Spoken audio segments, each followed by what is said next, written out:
Hey guys, it's Postbox Pat. Welcome back to a brand new Fortnite Battle Royale video, and in today's video I'm going to be showing you guys 50 tips that you need to know in Chapter 2. Also guys, big shout out to all the members popping up on screen right now. Thank you everyone who has been supporting me. Also, if you guys would like to get gifted a skin in Fortnite Battle Royale, all you've got to do is enter in code PostboxPat to your item shop and let me know that you're using code PostboxPat in the comments and put your in-game name down below. And also a big shout out to Visions who actually helped me put this video together. His channel will be linked down below in the description and also in the comment section. Huge shout out to him there. He helped me come up with loads of tips and even recorded some clips for the video, so make sure you go and check his channel out. Coming in at number 1, we're going to go from 1 to 50, is boats. You can actually use boats to cut across areas when needed if the storm is closing in or you're taking a lot of fire and you need a little bit of extra cover. For example, in this clip right here, you can see me getting a little shortcut across. This can be useful obviously if you're chasing someone down or you're trying to escape the storm. I guess that's a good tip to start it. So coming in at number 2 is glider redeploy. You can actually redeploy your glider in the steam coming out of the power plant, but if you actually pull it 3/4 of the way up, you'll get a decent amount of gliding distance, and this will allow you to rotate out a lot quicker or even escape from the incoming storm if it's coming into your circle/area. At number 3, we've got big bushes. These are very frustrating to play against if you've got whole squads hiding in them, so a little tip from me is actually to break these. If you need some extra mats and you see a big bush, you may as well just break it because it gets rid of it and it stops people from hiding in them, unless you want to hide in it yourself, obviously. Next, we've got 3D headphones. This is very useful to understand exactly where your opponent is by listening for footsteps. I recommend turning this on. I 100% use it all the time. A very useful feature. Number 6 is followed by another setting which actually allows you to confirm edit on release. This can be very useful, but again it takes a little bit of time getting used to, but it allows you to press less buttons, which can be a lot quicker in a lot of situations. So it's in the cog in your settings. Make sure you try it out and let me know if you guys are going to be using this or not. I think it's quite useful and it can allow you to edit a lot quicker if required. However, if you're not used to it, you can actually mess up a few edits. So just get a little bit of practice in and I'm sure you'll be sorted with this little change, guys. Definitely worth a try. Okay, so next we've actually got something really interesting with the slurp factory. You guys know you can break a bunch of stuff. There's a lot of stuff in the slurp factory where you can get regens, for example inside the factory right there. And a little route from myself here that I've been doing is I land at this tree, I gather a bunch of mats from this tree, 40 to 50 you need roughly depending on how quickly you want to do this, and then you can actually destroy the huge slurp tanks and the smaller ones with mats as well. So this is a very quick way to harvest these. Obviously you're not getting the metal from them, but you're harvesting the slurp or the shield very quickly. You can see I've already got 75 shield. You can either go through the gate or build over depending on how quickly you want to do this, and you can roughly get 100 shield in just under 10 seconds if you pull that off correctly. At number 7, we've actually got wood harvesting, so you can gain 999 wood very quickly if you land at this section, which is actually in between the forest, or the woods should I say, and obviously the slurpy swamp. So do consider landing over here, guys. It's a very useful spot and I would highly recommend it. Next up, we've got the stream versus land. 100% recommend swimming if you guys get the opportunity to. If the stream is flowing the direction you need it to, get in that water and get swimming because it's a lot faster than actually running on land. At number 9, buried treasure returns. However, it's at sweaty sands guaranteed every time, so make sure you guys are landing over here. And coming in with that tip as an extra one, every single chest spawns in the same spot every single game, guys, which is really interesting and a complete different thing from the original season. Another little tip over here at the lighthouse, guys, is very useful. If you want to harvest the entire lighthouse very quickly, you can actually break down the lighthouse, and if you can't be bothered going up all the stairs, which to be honest it's very steep, you get 2 chests very quickly and a bunch of mats just from breaking down the lighthouse, and a few of the items fall and you can get a quick glance upwards. If you see any legendary weapons, obviously you could build up to them if you wanted to. Number 11, we've got zip lines. Zip lines are a great method for rotation in the map. I highly recommend using these, guys. You can really rotate out all the way from cube factories, I like to call it, to retail row, so not long at all that distances, and I 100% recommend doing that if you need a quick rotation if you haven't already used the glider tip which I provided before. So for number 12, I've got 4 bonuses, and this is all related to fall damage. So when you fall into these recycling bins, you won't take fall damage if you manage to land in them. Perfect little tip for you guys right there. Same again with the big bushes, 100% recommend that, 100 IQ. And again with the water, I think that's probably the most obvious one here. And then finally, we've got another little one for you guys, which actually involves the hay bales. If you fall into these, you will not take fall damage either. So some tips there which you guys should use if the opportunity arises to do that. Next up is harvesting chests. You can actually get these instantly now by just breaking a table or a bed if they're on it, and the same works for ammo boxes as well. So make sure to save yourself a little bit of time. Don't bother opening the chest or ammo box, just break the structure underneath it. Obviously that works with floors as well. If you're low on health and you happen to find a fishing rod, this is useful as well. You can actually grab a fishing rod and use it to heal up, which is a very useful tip if you guys need it. So that's useful for number 14 right there. So make sure if you guys need a little bit of extra health, find a fishing rod, get fishing, and you'll be able to regen that pretty quickly. At number 15, we have readying up straight away and just getting yourself straight into a lobby. This can be useful if you get eliminated straight away at the start, or you happen to have a very newbie way of actually getting out of the game. So, you know, pretty easy way to pop into another game if you make an awful mistake, and just get ready straight in. Next up is obviously opening up every single chest. This will allow you to get XP to get closer to your battle pass. And at number 17, this one is very interesting. These are all the amount of XPs you'll get for a bunch of medals. You can see there you gain more XP. It adds on the XP, by the way. The extra XP is what you get for surviving 2 to 10 players, 2 to 25, and obviously that. Feel free to weave around the video and pause it at these sections if you need to read over them again.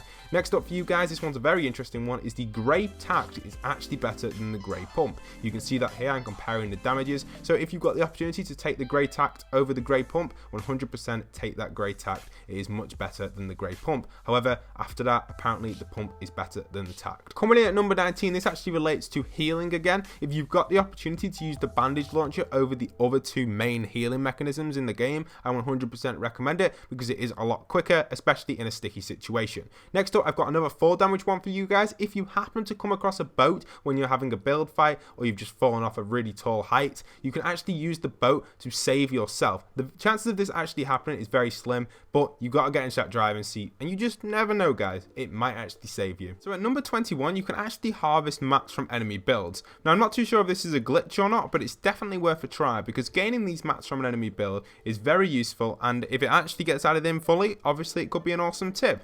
So give it a try, guys, and if it does change, don't worry about it, we'll just write that one off. Next on, we've got the upgrade system. So the upgrade system is pretty useful, but personally I would avoid actually upgrading because the cost of mats just isn't really worth it unless you are desperate for that scar, maybe going from a blue to a scar, or maybe a blue to an epic. I think that one might be worth it, but most of the other upgrades, they're just too expensive, so personally pass on them. Also, coming in at number 23, this one is actually quite handy. The storm is now easier to see in without changing your settings at all, which is very useful.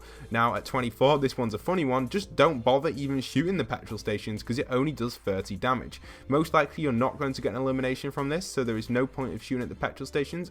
It is worth actually shooting at the player rather than the petrol stations. Next up, we've got the umbrellas over at Sweaty. You can actually use these to get to the ground quicker when you're landing in, or you could use them in a build fight to reduce fall damage if you are falling from the top. So do consider that as well a very useful tip. Okay, this one's actually pretty cool as well because you can actually spectate your friends now in the lobby if you join them rather than just sitting there waiting. I like that, a little feature which you guys should try out. Another healing one for you guys. Personally, I would 100% every single time take the actual fish over the medkit, well, especially the common fish, because they give you 50 health. Here is a little chart I've put together of everything you can see on screen right now. Feel free to pause, take a screenshot of this. It's an awesome chart, and you can see we even have the brand new mystic goldfish, which deals 200 damage to people as well. So there's a bunch of things that you guys can know on that side of stuff. Now, this is an OG tip from my channel. I think I was the first person to cover this on YouTube, and this is a tip where you jump out the battle bus and pull your glider straight away. The advantage of doing this is it allows you to locate where the circle is going to be. You basically skip the first wave of the storm.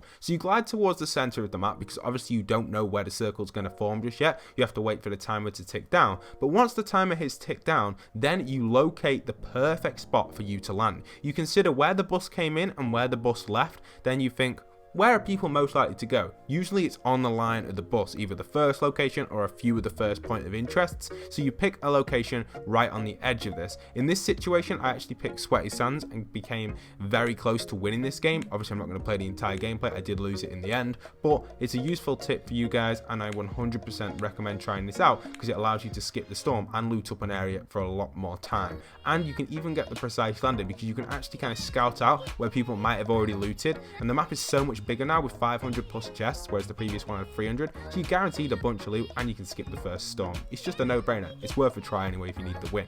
Next one we've got for you guys is rotating in boats. Now this one is kind of a weird one, and I guess it is a tip, but it isn't. It's kind of common sense, but something that I have been doing is actually landing at a location which is outside of the circle, then grabbing a boat and rotating into the circle. So I've already looted Sweaty. In this situation I haven't because I'm just showing off gameplay, but I would have already looted Sweaty. Then I grab a boat and stay around the edge of the map, and there's a bunch of loot on that edge of the map where you can just keep going around. Sometimes these can be upgraded chests as well, so this one here could be the upgraded chest, but it's not in this situation. So I 100% recommend giving that a try, rotating around the map on the edge using the boat.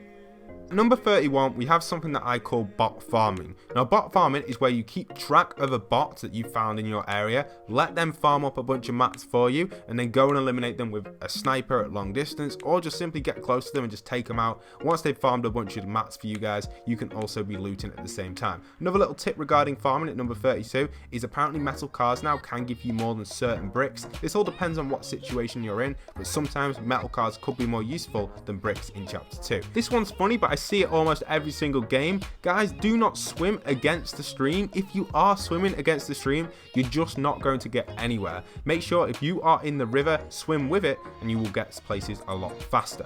At number 34, this is regarding your punch cards. Do consider that these reset daily, and you'll need to log in every single day to gain max XP. Overall, this season is going to be very difficult to complete your battle pass, so you're going to want to make sure you do all of these daily if you can, but I do predict that Fortnite will allow us to get a lot more double XP and XP boosts throughout this season. Number 35, this is my favorite one in chapter 2, and this is actually regarding challenges. If you complete a challenge and leave the game, it still records it. Right here you can see I've got 2 out of 3. I've just gone from 1 to 2 out of 3. I left the game, I go to my challenges, I check it, and it has actually gone up. This is great for content creators who leave their challenges for last minute, and just general players who want to do a challenge and then back out. Next is diving for the lowest points on the map. You can see here I'm diving for like the ravine in between the mountains. This gives you a lower auto deploy on the glider. You've got to note, guys, make sure the game auto deploys it for you. You do not want to do it manually in this situation. This will allow you to get to the ground a lot quicker. For 37, we have hitting the critical points will give you extra mats. It's quite a basic tip, but something that not everyone knows, so make sure you're standing still. If you're not the best at moving at hitting these, just stand still and hit that critical point and you'll gain a lot extra mats.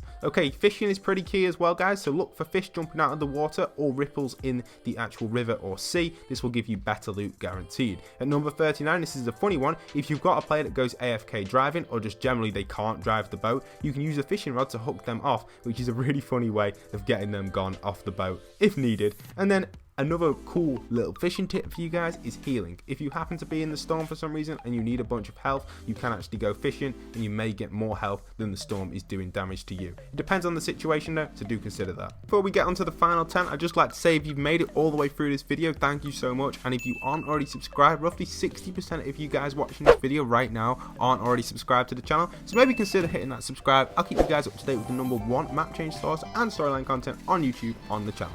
Anyway, coming in at number 41, we have rocket riding using the boats. Now this can take a little bit of practice. Once you've got the hang of it, practice in playground, and you can use this to rotate across the map or even get one of your players into the storm if needed. So it's quite a useful tip you can use there, rocket riding on the boat. So at 42, I just want to kind of re-talk about the idea of every chest being spawned in on the map. This can be really useful if you get the hang or get some routes down in your book. You will be sorted, guys. Once you learn a bunch of chest routes, you will be set because you can grab so many chests because they spawn in the same spot every single game, guaranteed. Pretty useful tip there. Now talking about squads, this is a little bit of an interesting one because roughly 50% of the people you get into a game with are going to be sweats. Now the reason this is because squads doesn't 100% consider skill-based matchmaking. So therefore, if you're playing with a squad, you just can't predict the ability of players you're actually going to come against. Now if you do want more of a kind of restricted one, the arena is the best for you if you want to get guaranteed sweats, or depending on what sort of ability you are. Arena is definitely best for that.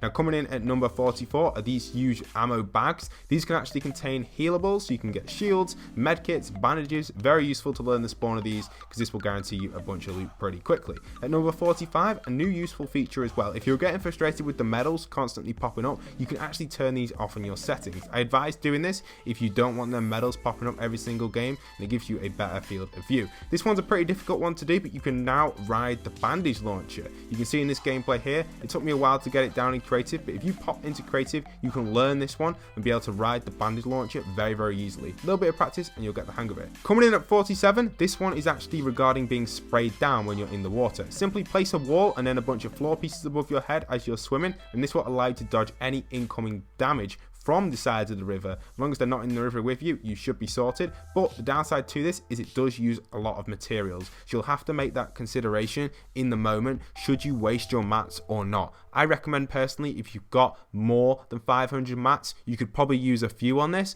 but if you've got less than 500 mats, it could be a bit risky. And if one of the pieces does get shot out, it can get cancelled and you may need to place a wall again. So it's quite a difficult one to judge right there. At 48, I've got a fishing tip for you guys. Simply throw your rod through the door, then close the 1x1's door, and then when you hear the sound of the fish catching on to the actual rod itself, then you simply pull it up and you've got it. You've baited the fish in, you won't take any damage because you're in a 1x1 and you can protect yourself. Now coming in at number 49, this is quite a useful one if you're taking fall damage. You can actually use the bandage launcher to save yourself and heal yourself as you fall. It can be quite a hard one to pull off, but once you've managed to do it, you will be able to get the bandage launcher to heal yourself. I've been struggling getting this one to work, but if you do get it to work and you do get the practice down, you will be able to save yourself from fall damage. Quite a useful one in certain situations. You could actually save being completely eliminated out of the game.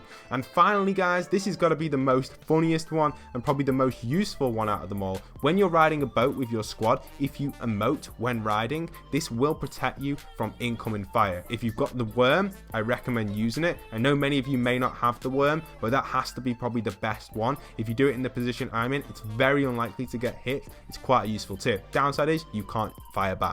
So you got to make the decision, should you do it or should you not. I really do hope you guys have enjoyed today's video. If you've made it to this point in the video, comment down below the worm to let me know that you've made it right to the very end of this video. I'm sorry if I sounded a little bit off in this video. I have currently got a cold. But also guys, if you are new around here, smash that subscribe, comment something down below, and also don't forget to smash a like on the video. Thank you everyone who has been supporting me recently and everyone who has been using code PostboxPat as well. Much love and respect to you guys. Also don't forget to go and check out Visions. His channel will be linked down below. He's done some awesome help on this video and really helped me put together all of the clips and a bunch of tips as well. So big shout out to him. Make sure you do go and check him out guys. And also if you're new around here, maybe consider hitting that subscribe on my channel as well, because roughly 60% of you guys watching this video right now aren't already subscribed, and I produce daily Fortnite, map change, storyline content and lots more. There's lots to check out on my channel, so make sure you go and give it a little look. And if you found any tips for yourself, let me know in the comments down below. I'll be sure to create another tips and trick video once we get 50 tips from you guys, or just in general if I come up with 50 tips again, we'll put together a nice 50 tip video